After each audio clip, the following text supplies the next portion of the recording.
Welcome to Pax Britannica, the Scottish Revolution interview series, Defining Revolution with Professor Julian Goodare.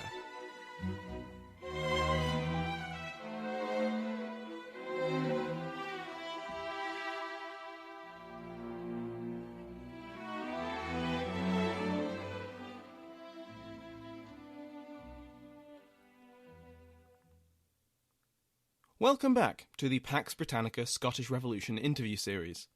Today I'm delighted to be joined by Julian Goodare, Professor of History at the University of Edinburgh. Professor Goodare is one of the foremost experts on Scottish witch hunts and the study of Scottish superstition, and long-time listeners of my podcasts might recognise his name because of how often I use his work in the History of Witchcraft podcast. I always imagined that if I ever interviewed him it would be for that, but as well as his work on witch beliefs, he's also written some wonderful pieces on the events of the Scottish Revolution, particularly co-editing a 2014 volume on the subject with Dr. Sharon Adams. In this, and in his other contributions, he makes quite a persuasive case for the revolutionary nature of these events.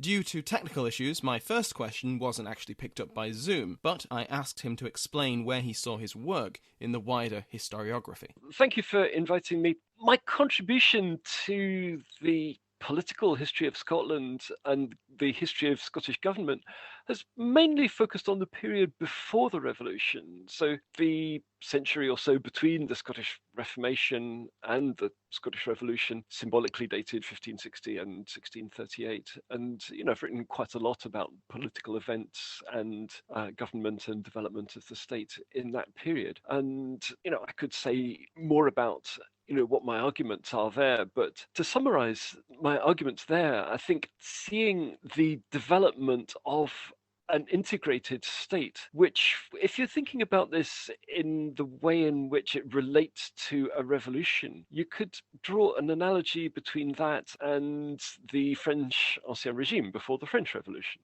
Now, the parallel is inexact, but it's occurred to other people before now, and even Louis XVI thought of himself as a bit like Charles I, and is he the last absolute monarch before the revolution cuts his head off? And so looking at processes of Scottish government and politics in a European context and seeing how monarchies integrate their nobilities into a more centralized system, develop more taxes, more bureaucracy, centralized laws, and so forth. Looking at that in a continental framework is something that I've done a lot, and trying to see the regime of James VI and Charles I as an absolutist state, somewhat technical term that gets used from time to time in the literature,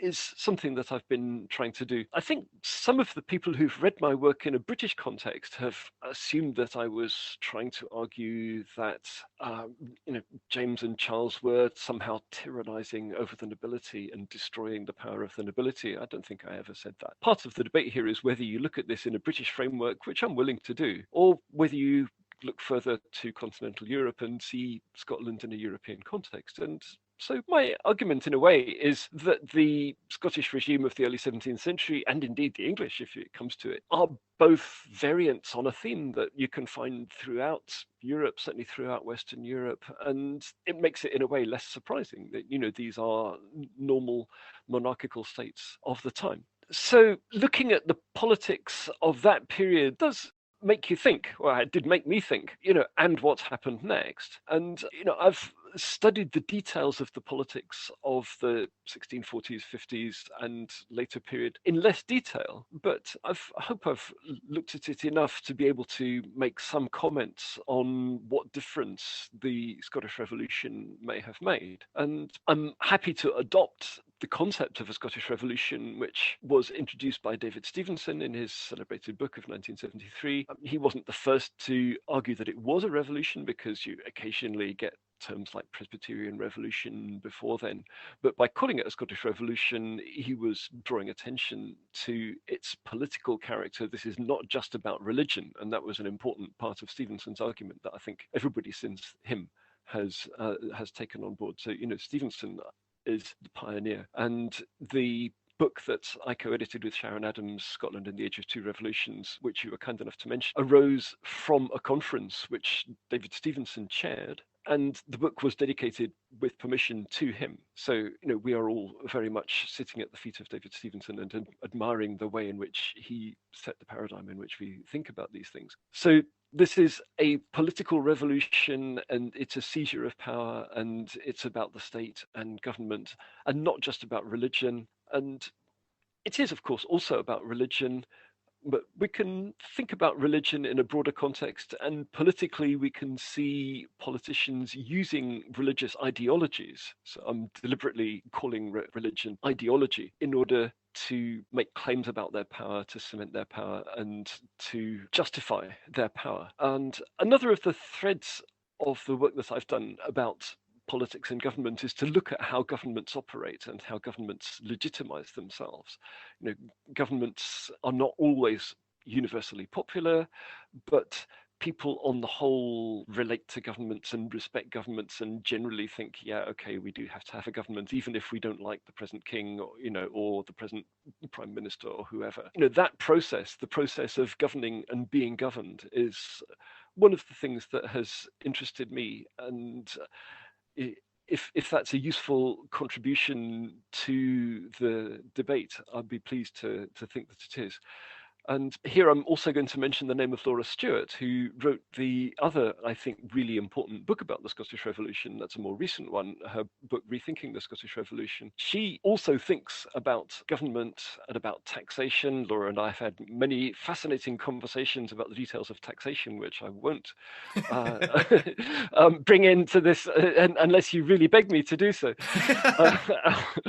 So she is thinking about the covenanting regime as a government and thinking about political processes and thinking about political participation and sort of discourse and petitioning and all sorts of things you'd have to talk to her about rather than me. But these are the ways in which we're currently thinking about the Scottish Revolution.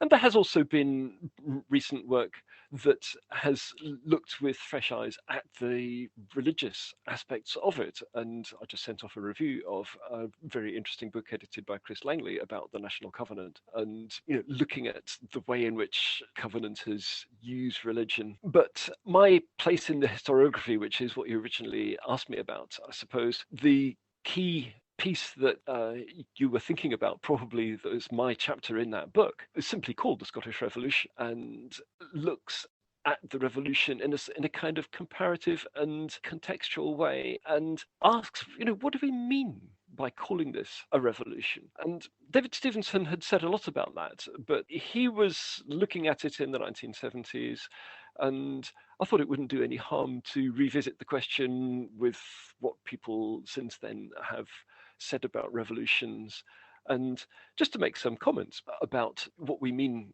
by revolution. And this may lead on to what I think is your next question, which is about definitions of revolution. And at this point, I'm going to do what one doesn't do in a podcast and simply read out the relevant paragraph from my paper. I wouldn't normally dream of doing this, but in a way, the whole thing is spun out of this paragraph, and so much was distilled from this paragraph. And I went over this paragraph so many times, redrafted it, and read more things, and thought, is this right? That this particular paragraph is important to me. So this is what I called a diagnostic definition of a revolution. So a diagnostic definition of a revolution. How can you tell whether something is a revolution or isn't? Well, if it has these symptoms, then it is a revolution. So let's go. A revolution is a seizure of political power in a state. It is resisted by the previous regime, often by force, but overcomes the resistance successfully with the aid of popular mobilization. Revolutionaries appeal to a distinct ideology of reform or renewal, which is, in practice, innovatory. The establishment of the revolutionary regime is accompanied by large-scale and deliberate restructuring of the political system, and is sometimes followed by wider social and economic change. This definition thus contains some mandatory elements: seizure and redistribution of power, revolutionary ideology, popular mobilization, and some optional extras: social and economic change.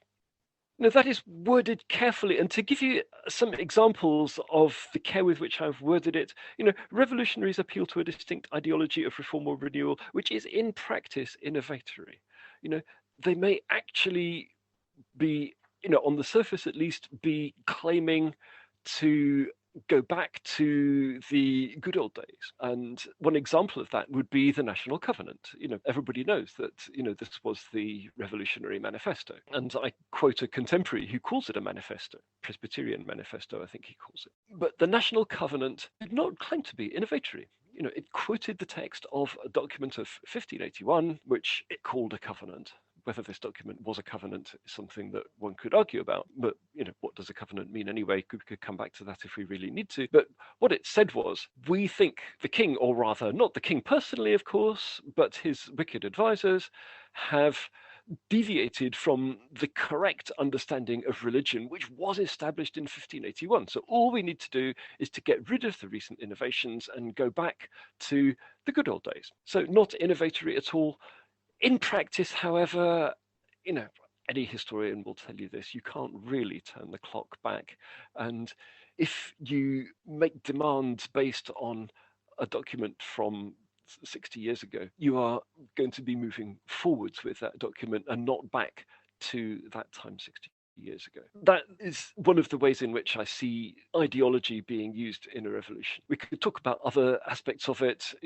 What do we mean by a seizure of power? What do we mean by a state? And I think you might be coming onto this. What do we mean by popular mobilization is another question. But I think those kind of questions do give us an idea about how do we recognize a revolution when we see it.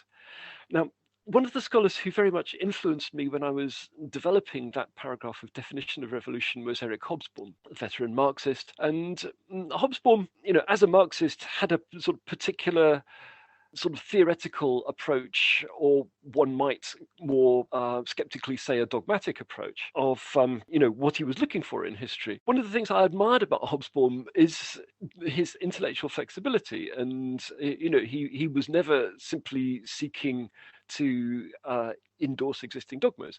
And one of the things he said about revolution in his paper, in which he tried to define revolution much more generally, is that he was almost calling off the search for a precise list of symptoms. So he suggested that revolution could be seen as a syndrome, and diagnostic and syndrome are both terms from medicine. And the point about a diagnosis is that the doctor is looking at your symptoms and deciding that this list of symptoms matches that condition. If you've got this list of symptoms, we can say for certain that this is what is wrong with you. And Hobsbawm, again, using another medical term, called it a syndrome. And the point about a syndrome is that it doesn't have a single fixed list of symptoms. Instead, you can just select from a menu, as it were. Here is 10 symptoms that you might have if you've got any 7 of those, but there's no single one that is mandatory. I thought that was very interesting. I didn't need to be as flexible as that, because I thought, if you begin with seizure of political power in a state, that is pretty much mandatory. I can't compare the Scottish Revolution with anything that doesn't have seizure of political power in a state. Revolutionary ideology of some kind, that's pretty much mandatory. If the revolutionaries don't say anything theoretical, or don't issue any propaganda, or don't try to justify what they're doing, then I find it hard to compare that kind of action with the Scottish Revolution. Similarly, if the common folk are not interested at all, and if there is no disturbance in broader society, then I'm not interested in comparing that with a revolution, or considering that might be a revolution. And so I went on to talk about some other things that are not revolutions, in particular coups d'etat. A coup will have some of these features, seizure of political power, but it probably won't have popular mobilization. It might not have ideology, and so on. So some other things that are a bit like revolution, or share some features of revolution, but nevertheless, I would say are not revolution. There are civil wars, for example, wars of succession. People are trying to seize power, but if there is not a revolutionary ideology if it's simply, I am the legitimate king and that guy is a usurper. Then that's not a revolution in my terms, not unless it goes further than that. There can be succession aspects or dynastic aspects to early modern revolutions. Unless we've got my core things, I'm not interested in calling it a revolution. Nevertheless, the fact that Hobsbawm was as flexible as that does encourage me to be flexible. And finally, my optional extra of social and economic change is my way, I suppose, of sort of keeping lines of communication open to the Marxists who are interested in those things. And actually, you don't have to be a Marxist to be interested in social and economic change. But, the Marxists have particularly interesting things to say about how the state and political power relate to social and economic change. That was a fantastic answer. That was brilliant. And I was reading along because I have your book open in front of me, so I was reading along that paragraph. You can tell you spent a lot of time perfecting that. I've already got it highlighted. So well, I'm flattered to learn that. Thank you. The revolution and the Bishops' Wars and the Cromwellian invasion and everything that comes after that, they often pop up in popular memory or popular myth of Scottish history. Not as much as, say, Bannockburn or Robert the Bruce, but it's still there. Was there some distinct awareness that we are Scots, this is the Scottish Kirk, we are protecting it against others? Yes, no, this is a very interesting question. And again, I'd like to begin with an attempt to define our terms. And I'm actually going to reach for Eric Hobsbawm again. I don't spend all my time reading Hobsbawm, but Hobsbawm did write a very thought-provoking book about nations and nationalism. And, other people have written about this as well. But I think Hobsbawm is actually quite mainstream among the people who write about nationalism. And when we are thinking about nationalism today, we are tending to think in terms of nation states. And nationalism tends to be a claim that if you have a nation, you should have a state. Or conversely, if you have a state, you should have a nation. I mean, those two things go together. The point about somebody who is a nationalist is that you must align the nation and the state. And so if you have a stateless people, that stateless people, now what do we mean by a people? And in modern terms, the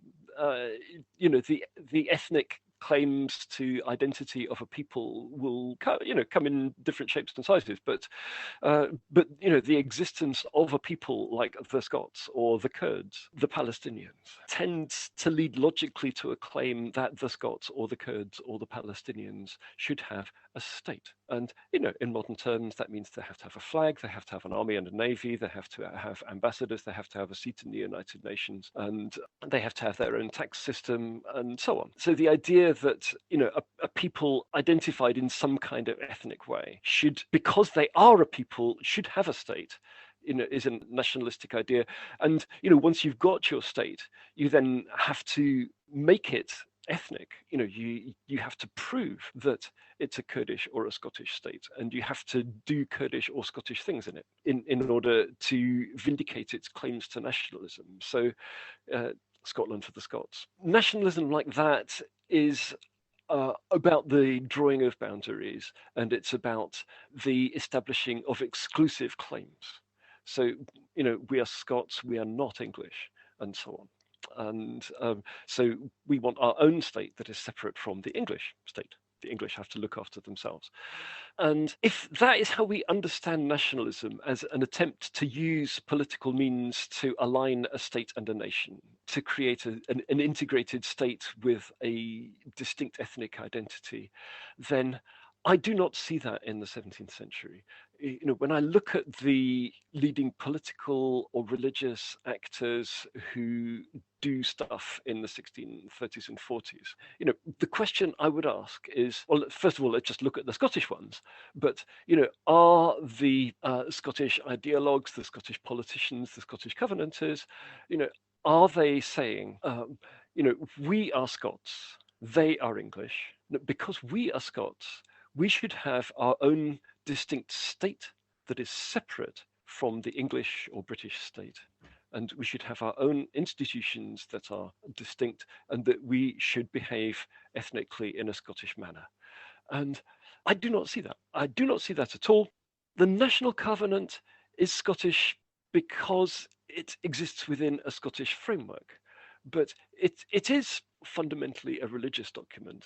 And saying that it's not just about religion should not blind us to its religious quality.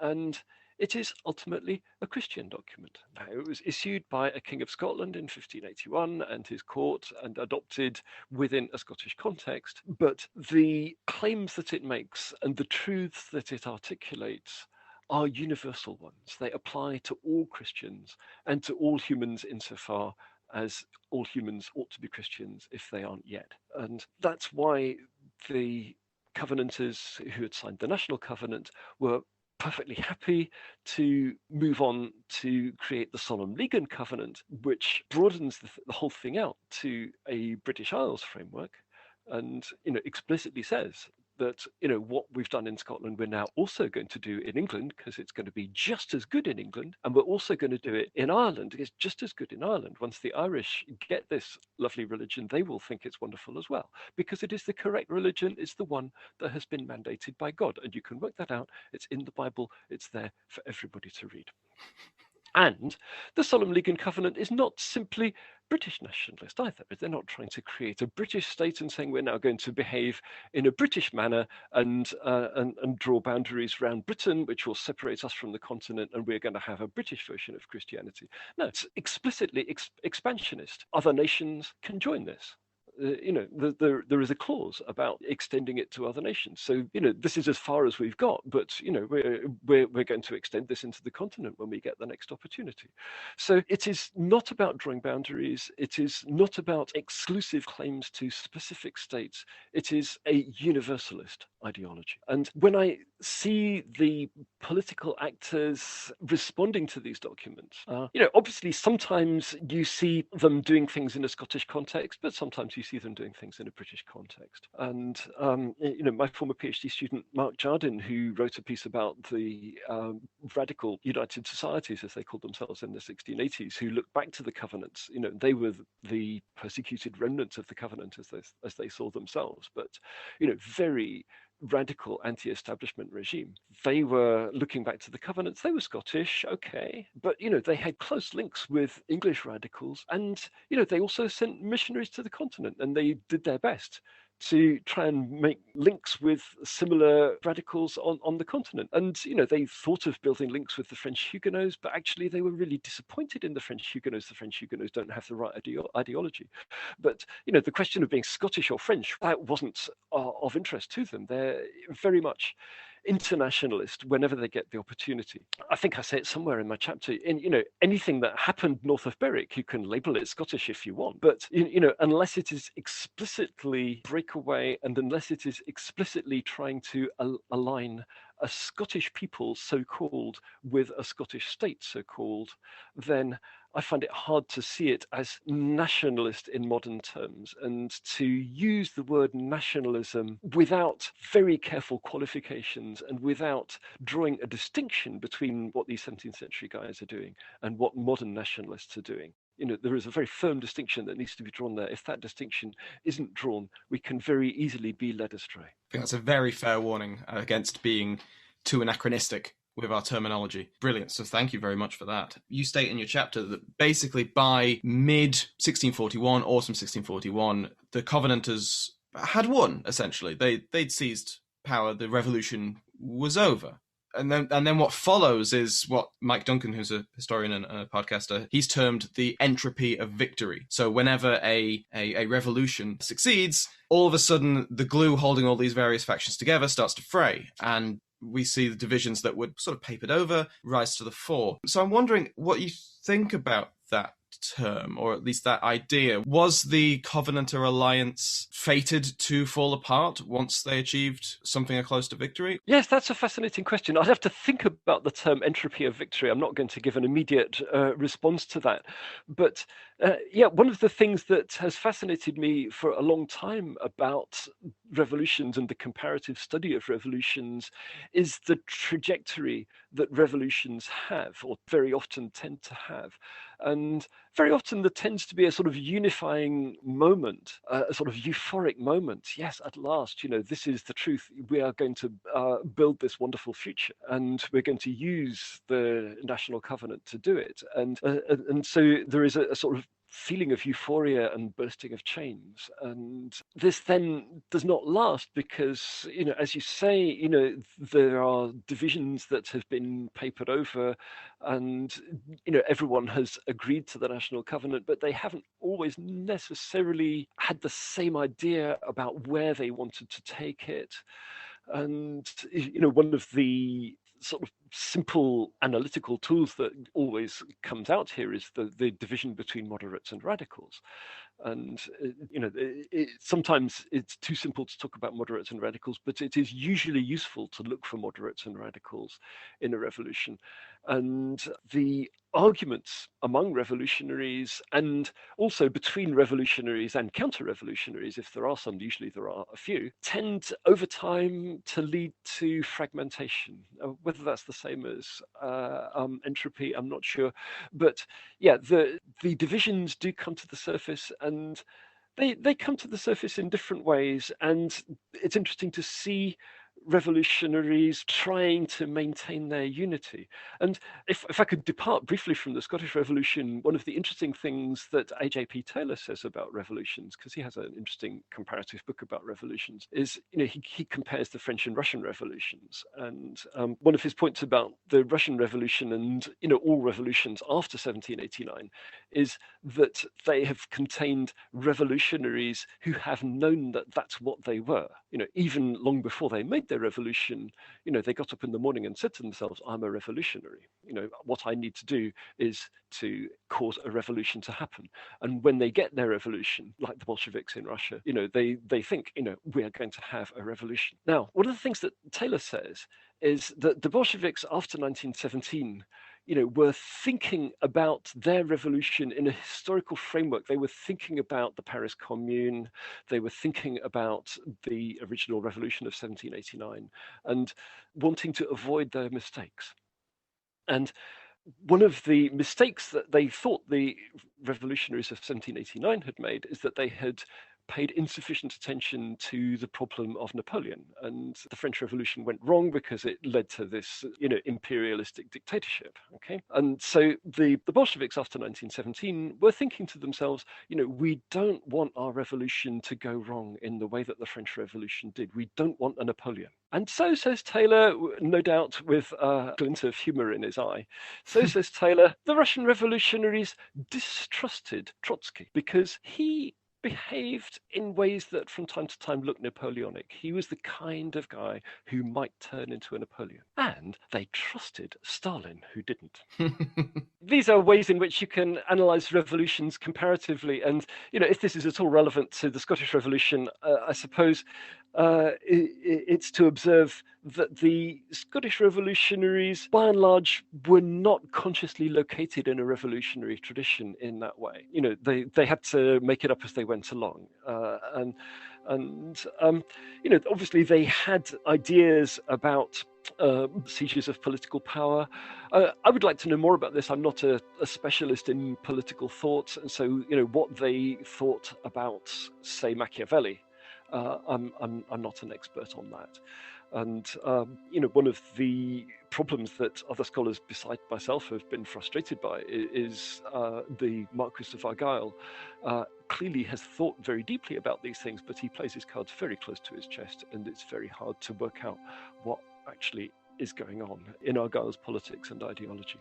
So he didn't leave a useful diary. And he actually did write a book of advice to his son, which you would think would clarify his ideology, but it doesn't. It's platitudinous. I leave others to ponder that. But the tendencies for revolutions to sort of dissipate are fascinating. I don't think I've really solved that problem. I mention it a bit in my chapter in that book, but there's others who have written much more about it than I have, and it would be interesting to see a large-scale comparative study. Maybe somebody has written one, a comparative study of revolutions that looks at the trajectory, looks at the initial euphoria, and then the divisions, the disappointment, the frustration, the radicalization, and so on. Obviously, there have been many studies of aspects of that, and maybe it's just my ignorance that I don't know of someone who has produced a sort of magisterial comparative study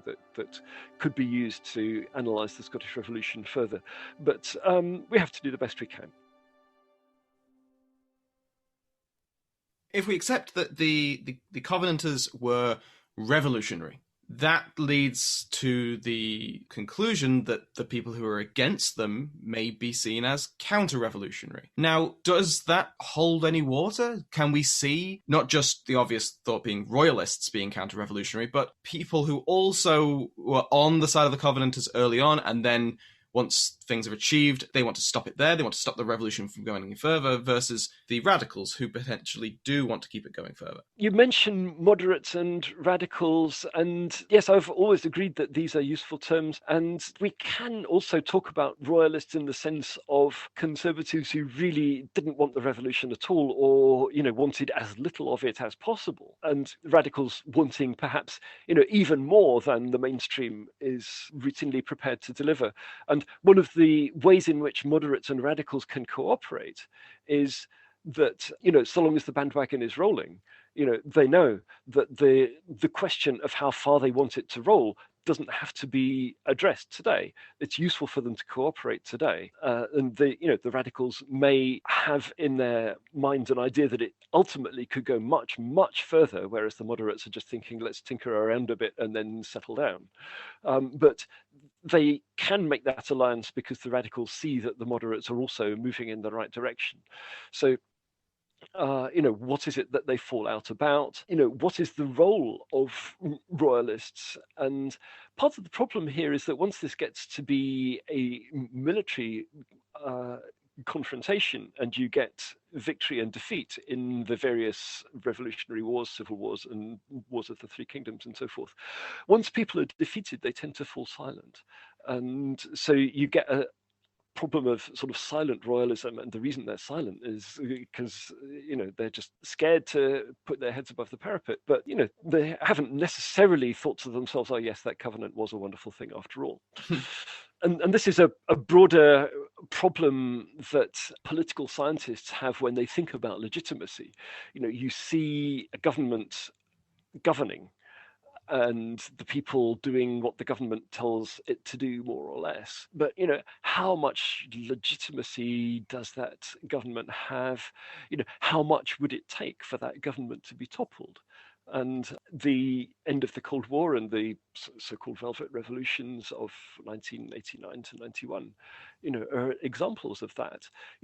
We suspected that those regimes on the other side of the Iron Curtain in East Germany, Czechoslovakia, and so forth were a little bit insecure, and that their peoples didn't really regard them as all that legitimate. But it was, hard to show that, and it was hard to show people being skeptical about those regimes. I mean, there used to be jokes told in regimes like that. Oh, the regime's losing its grip. The majority in the elections slipped from 99.2% to 97.6%. Does this indicate fundamental skepticism about the regime, or is this just people having a laugh?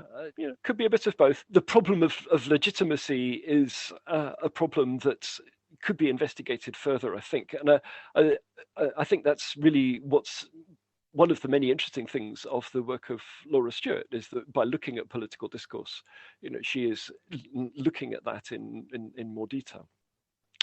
So splits between moderates and radicals. Where do we see splits between moderates and radicals? Now, in a comparative context, one of the revolutions that it's obvious that one can compare the Scottish Revolution with is the English Revolution, which I'm firmly dating 1640. Mm-hmm. And there's a tradition in English scholarship that dates the revolution 1649. But when I looked at the people who wrote about the revolution as dated 1649, none of them actually were using a diagnostic definition. What they were doing was saying, here is a time when you get lots of radical stuff, so I'm going to call this the revolution. And to me, that is unhelpful. I don't think you need to say that is the revolution. You could just say, here is a time when you get radical stuff. But the revolution was the seizure of power from Charles I, and it happened in 1640. With the Long Parliament. Once the Long Parliament assembles, Charles does not have his hands routinely on the levers of power. And that is the moment of euphoria. At last in England, we can sort these things out and we can get rid of Charles I, handful of evil councillors, and have, a consensual and happy, but also revolutionary regime. So we'll do things in a radically different way. And how radical the English radicals want to be is an open question. And in the course of 1641, they start disagreeing about this. And the various scholars who've written about the English Civil War, quote unquote, I was very privileged to be a friend of Conrad Russell, who spent many years worrying about the problem of the English Civil War. Was how you get from unity in 1640, everybody agrees in the Long Parliament, to division in 1642. And in 1641, lines start to be drawn. And the moderates who started thinking, yes, we want to get rid of Charles I's regime, they start worrying about the radicals, thinking these radicals are actually, I'm not sure I agree with this anymore. They're Puritans, they're going to take us too far. There's a lot of stuff there that we don't agree with. And they tend to turn back to the king at a relatively early stage. And one of the curious things about the English Civil War is the Royalist Manifesto there. Every schoolboy knows the Royalist Manifesto was the answer to the 19 propositions. Let's not worry too much about all 19 of those propositions or what the answers were. But the point about the answer to the 19 propositions as a whole is that it is a relatively moderate and conciliatory document. And so Charles and the Royalists fought the Civil War on a manifesto that attempts to build bridges to the other side and to restore a moderate compromise. But within just a couple of years of the Civil War, and I forget the details of this, so you're probably not going to be able to broadcast this. Viscount Falkland, what's his name? Fiends. I'd have to look up his name, but Viscount Falkland, who was one of the authors of the answer to the 19 propositions. So, at Charles's elbow, his leading ideologue, he is a convinced moderate royalist, and he wants to restore the consensus. He hates the idea of civil war, and he wants to repair the damage being done to the body politic by civil war. And he's very reluctantly thrown in his lot with the king because he thinks the king can restore harmony, and it's the sort of radical parliamentarians who are the ones who are causing the trouble. But after a year or two at Charles's court, he realizes that the royalists too are becoming extreme, and that the royalist high command that Charles is listening to are conservatives who don't want to build bridges either. And Falkland becomes increasingly unhappy with this. And at one of the early battles of the Civil War, he gets on his horse and rides directly towards a hedge that he knows is stuffed with parliamentarian snipers, because he couldn't stand it any longer. The tragedy of the moderate who wants to build consensus when there's radicals on both sides is one of the interesting features of revolutions. So I'm not sure if this is an answer to a question that you've actually asked me. It does tell you something about border processes, and I wish I could tell the story better. But in a Scottish context, we do not see the split that the English parliamentarians see, or not until much later. And, Civil War doesn't break out in Scotland in 1642. And, the English Civil War, in my frame of reference, is a counter-revolutionary civil war. The revolution has happened, but Charles I launches an attempted counter-revolution. We see something similar to that with Montrose's uprising. And Montrose is trying to do what Charles did in 1642. Now, Montrose is also interesting because he is also a moderate and he has been a Covenanter. I don't see Montrose as a sophisticated political thinker. He is talented in many ways. He wrote rather good poetry, and he's clearly a skillful and imaginative military leader, though how far we attribute his victories to Alistair MacColla is a question that I would leave to David Stevenson. What is clear is that when Montrose raises the royalist flag, he doesn't get the kind of rallying to that flag that Charles got when he raised his standard in 1642.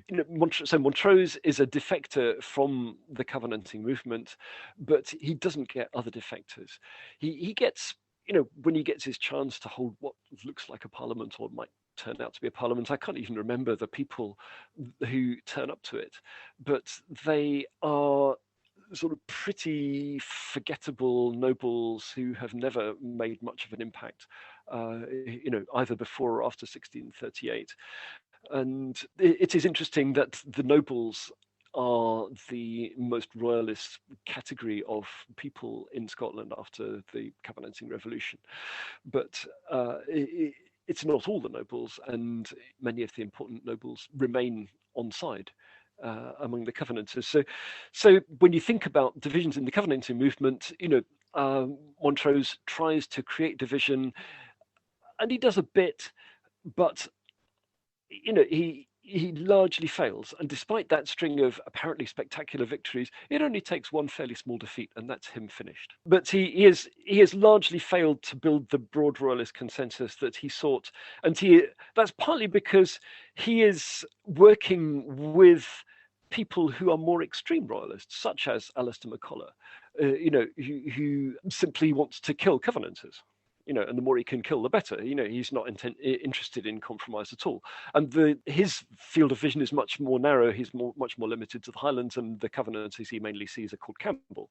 So Montrose, in a sense, I don't want to criticize Montrose too much, but his uprising is to some extent opportunist, and his alliance with a bunch of Irish Gaelic-speaking Catholics is pretty opportunist, given that he himself, always insists that he is a Protestant, and in fact, he always insists that he's a Covenanter. He always insists that he endorses the National Covenant and endorses the step that the Covenanters took after that, which is to say the Covenant means no bishops. So Montrose is consistent enough to say that he has never been an Episcopalian. In a comparative context, it's interesting to see that, if you look at definitions of English parliamentarians and royalists, Montrose almost doesn't get to first base as a royalist in English terms, because somebody who's not an Episcopalian is almost bound to be a parliamentarian and can't possibly be a royalist. But, Montrose, there he is. Presbyterian royalist. Curious, I don't have a solution to that conundrum, but if there is a solution, it is that he is maneuvering for short-term political advantage, as many political figures often do. In the long term, how long his alliance with Alistair MacColla would have lasted is a question that will never be answered because they didn't survive to tell the tale. Just to stay with Montrose for a little bit, how much do you think that his failure at building a broad consensus and drawing these defectors, how much of that is a failing on his part, him being a noble, an aristocrat with all the grudges and feuds that come with that, and how much of that is the strength of the Covenanters or the Covenanter alliance? I'm not an expert on Montrose. I tend to see Montrose as quite a talented figure, so I don't see Montrose as sort of bungling his uprising. Allying with, Irish Gaelic-speaking Catholics is, a tactical decision that he made with probably awareness of the pros and cons. But I tend to see it more in terms of the strength of the Covenanting movement. And it's worth remembering that the defeats that Montrose inflicts on the Covenanting movement are effectively defeats on the reserve army that has been left to look after the homeland while the main Covenanting army is away fighting in England. So they're not telling us anything significant about covenanting, fighting strength, infrastructure, um, and certainly not political support, because he is not really able to fracture the political consensus that have.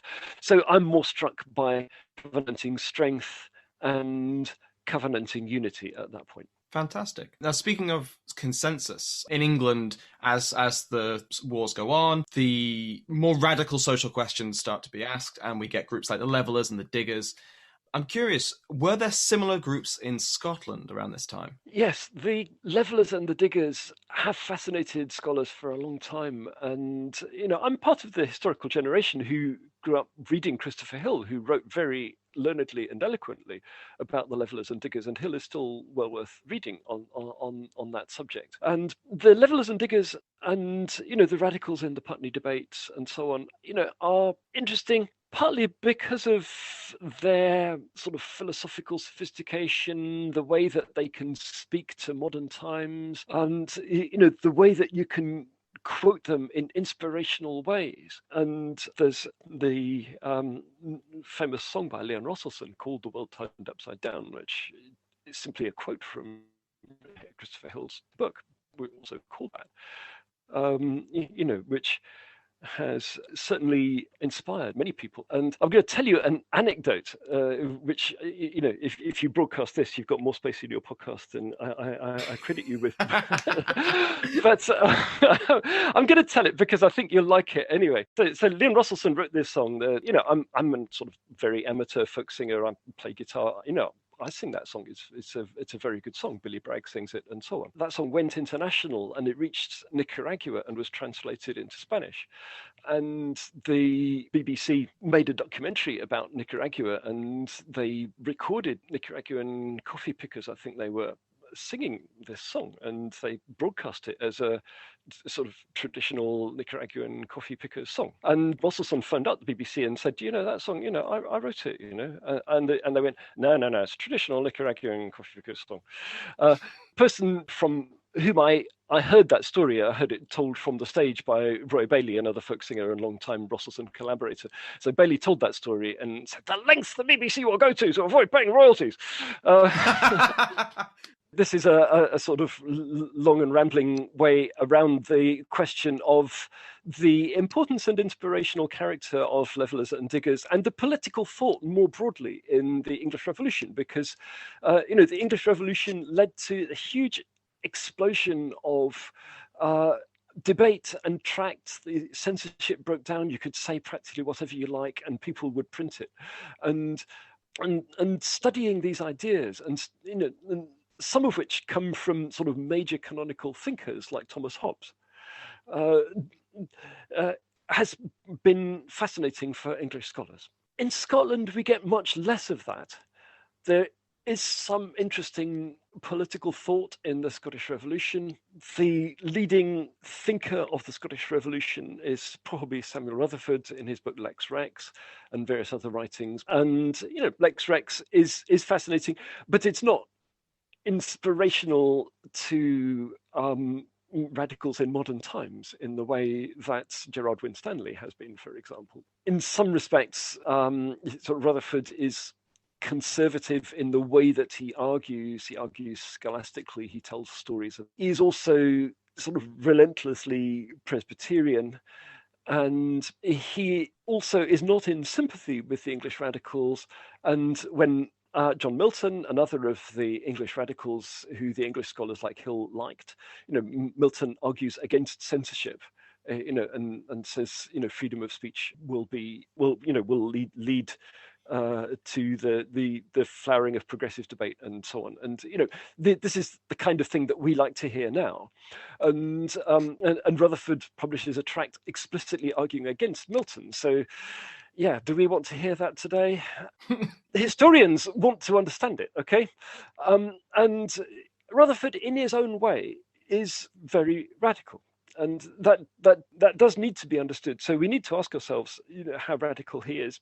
And there are some people who articulate things that are even more radical than Rutherford. And in my paper, I quote a very little known pamphlet called The Declaration and Vindication, which David Stevenson discovered, which sounds as radical as the Putney debaters. But as I say, it's not as eloquent. It's much more framed in the Presbyterian religious language that transfers less readily to modern political debates. I should mention here that one of the people I hope you'll speak to, if you haven't done already, is my friend Louise Yeoman, who has written about covenanting piety in fascinating ways. And because she's not only a academic historian, but also a radio presenter and producer, can talk about this very eloquently. She's a very good person to get onto anyone's podcast. The emotional intensity of the sort of covenanting Presbyterian Puritan religious experience is something that's worth understanding in its own terms. And in Scotland, there definitely is radicalism of that kind, but the way in which it's expressed is not as remarkable as the radical expression in the English radicals. And at this point, I'm going to sign off and say, talk to Laura Stewart, because she knows more about this than I do. And she published a paper on why there are no levellers in the Scottish Revolution, which, I don't really want to steal her thunder. When Cromwell invades Scotland and he occupies the country, would you consider the revolution to have been defeated at this point? What about when the Restoration comes a decade later? Has the revolution been defeated? Well, yes, this is an interesting question. And how would you define revolutions? We asked about that earlier. And one of the questions one asks about revolutions when one's defining revolutions is about the success of a revolution. So how can you define revolutionary success? Seizure of power, all right, then how long does it have to last? Does it have to be still in place hundreds of years later for it to be defined as a success? If not, being in power 100 years later, does that regime have to be defined as a success? In Mexico, there's a party called the Institutional Revolutionary Party. We're going to maintain the revolution forever and ever and ever. And these questions, in some ways, are not questions that are helpful to ask, but are questions that are helpful in order to enable us to ask better questions. But yeah, a successful revolution has to seize power, has to establish a new regime, and has to last for long enough for it to be interesting. So if it is later defeated, well, it was still interesting for as long as it lasted. However, I'd actually like to argue that the Scottish Revolution is more interesting and more successful than that, and that its defeat either by Cromwell or by the Restoration isn't really fundamental. And neither Cromwell nor the Restoration regime, despite the latter's loudly proclaimed intention to do so, really turns the clock back to the regime of Charles I. And they're both, to some extent, building on many of the revolution's successes and continuing processes that the revolutions started in motion. Also, if you ask, well, how stable or successful in the long term was the regime of the Covenanters in the 1640s, you can ask that question about Cromwell's regime too. Did he really succeed in defeating the Covenanters or anything? Wasn't his regime dismantled as well? Did the Restoration regime really succeed? Wasn't their regime dismantled as well? And so, yeah, I don't see their regimes as necessarily more successful or more longer term than the regime of the Covenanters. And in the longer term, I tend to see longer term success for the Covenanters, and the Revolution of 1638 confirmed by the Revolution of 1689. And the Revolution of 1689 isn't exactly the same as 1638, but there are enough similarities, I think, to see longer term success for what the Covenanters were doing. Not all of what the Covenanters were doing, as I say, but quite a lot of it. So nothing lasts for the really long term, but I do see, quite long term in political terms, quite long term success for the Covenanting Revolution.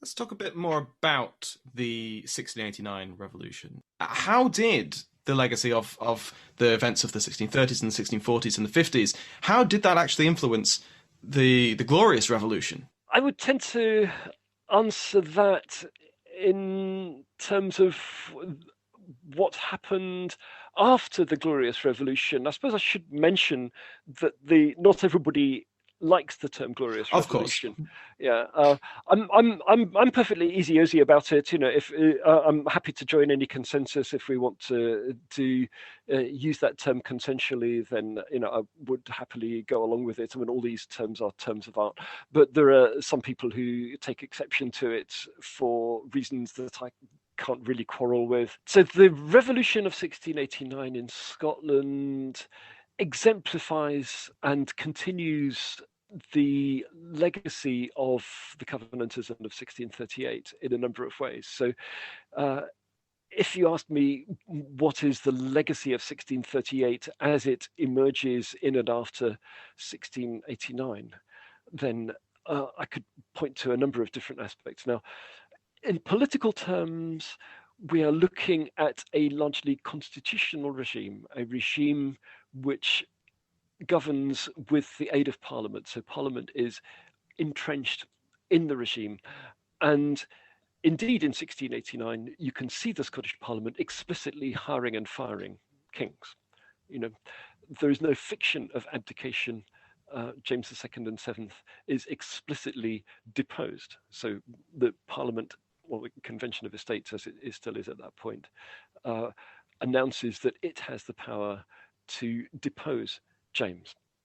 And then they separately say, right, now that we've deposed James, who shall we have as king instead? And so they make a separate decision that they will appoint William and Mary to the vacant throne. So the fig leaf of hereditary succession is largely absent at that point, although it's maintained in England. So there we see symbolically that this is very much a parliamentarian regime, and it remains a parliamentarian regime for reasons that are a great extent to do with money and to do with the regime's need for taxation, which it is agreed that only Parliament can grant. One of the notable features of the post-1689 regimes, both in Scotland and in England, is that Parliament keeps control of the purse strings. It does not simply hand over money to the monarch and say, you can collect these taxes for a long period, or you can collect these taxes for life or in perpetuity. If it had done that, then we could have gone back to, or indeed forward to, a more absolutist regime of the kind that is still very powerful on the continent. So the distinction between the absolutist monarchies of the continent, exemplified by that of Louis XIV of France, and the constitutionalist English and Scottish states is very prominent after 1688-89. We have religious pluralism, and those things play themselves out slightly differently in England and Scotland, but in practice, I think the result is the same.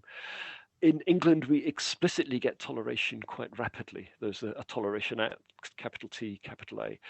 And it takes a decade or two before it becomes explicit that plural Protestant churches will be tolerated and legally in Scotland. But it is an inescapable legacy of the revolution of 1689 that the attempt to stuff everything back into Presbyterian uniformity is doomed from the start. And my colleague Alistair Rafe has recently written interestingly about that, and he has argued that it's what he has called James II and VII's multi-confessional experiment, where he granted toleration to the Presbyterians in order to play both ends against the middle. Let some kind of genie out of the bottle, that's my metaphor, not his. And that after that, it was very hard to go back to a sort of uniform Presbyterian regime. And there's been interesting subsequent work done by Ben Rogers, who did a recent PhD looking in more detail at the failure of the attempts to bring the various Presbyterians back together again, and the development of the idea that the Episcopalians are going to be a separate church. So instead of capturing the church and making the entire church Episcopalian, they're going to go off and have their own churches separate from the Presbyterian ones that are going to be identifiably Episcopal, and that they will tolerate each other. And this is part of a broader picture of how multiple faiths come to tolerate each other in the modern world. We occasionally see intolerance in the modern world, I can't help observing, but by and large, religious toleration is a feature of the modern world. And if we look at that from a 17th century perspective, we can see that coming in perhaps unexpected and certainly unintended ways. From the revolution of 1638, followed by 1689. None of the Covenanters wanted religious toleration, and their leading theorist, Samuel Rutherford, argued explicitly against it. But nonetheless, that was the consequence. In terms of state formation, the Covenanters modernized the state, and modernization tends to be a term of something we approve of. I don't necessarily like states all the time, but we have to recognize them as features of the modern world, and so the Covenanters are doing things to the state which will move them forward into modern states, and they introduce a more modern and manageable land tax system. This is a lot of the stuff that Laura Stewart has written about more than I have, so you can ask her about it. They have a more modern sort of commercial regulatory regime that will sort of regulate the economy, instead of being to some extent predatory on the economy, as I've argued the absolutist state to some extent is. They modernize land tenure, and they introduce sort of feufirm as the basis of the legal holding of land and the conveyancing system of land. And that was abolished only in 2000. And its abolition in 2000 was really a tidying up. So, that's something that comes into the modern world. They begin the process of division of commodities, as it's called, which enables landlords to assert exclusive control over land previously held in common, which provides some of the legal and state infrastructure for the modernization of agriculture. Again, what we mean by modernization, we might need an entire separate podcast to discuss that. But the Covenanters do all those things, and the subsequent regimes generally take them and run with them. Even the Restoration regime, which professes to hate the Covenanters, they don't hate the Covenanters' tax system, I mean, they do make one attempt in 1665. Let's go back to the tried and tested ways. And then as soon as they start to collect the taxes using the tried and tested ways, they realize, oh my goodness, I think we realize why those tried and tested ways were such rubbish. Yeah, let's quickly reinstate the Covenanter system.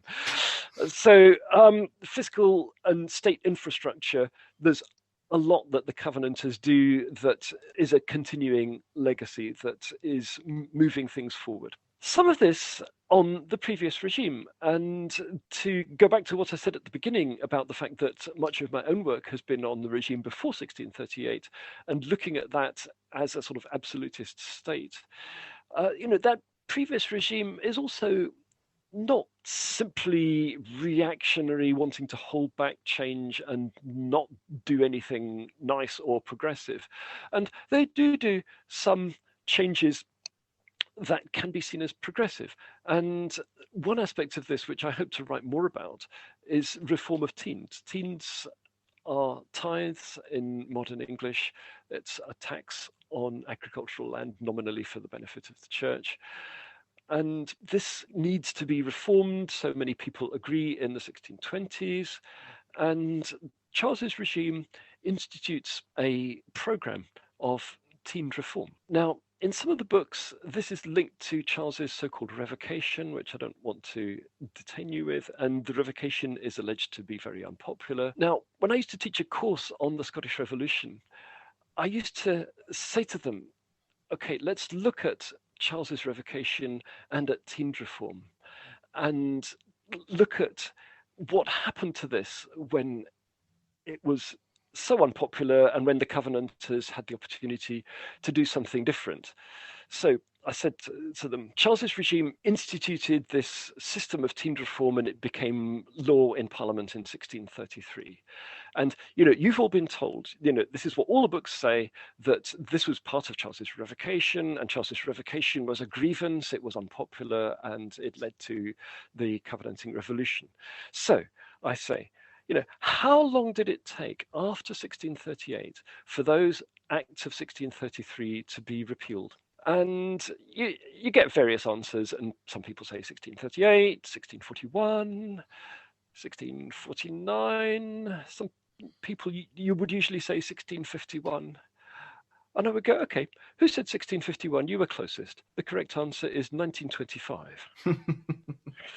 So Charles's teamed reform was a long-term thing. It was a modernizing thing. And the Covenanters didn't abolish it. They set up a new teamed commission as soon as the dust had settled on the bishops' wars. And, they recognized that it was a modernizing and useful thing. And so they took Charles's regime and ran with it. They didn't make a song and dance of doing that, but nevertheless, that's what they did. So revolutions don't necessarily revolutionize absolutely everything.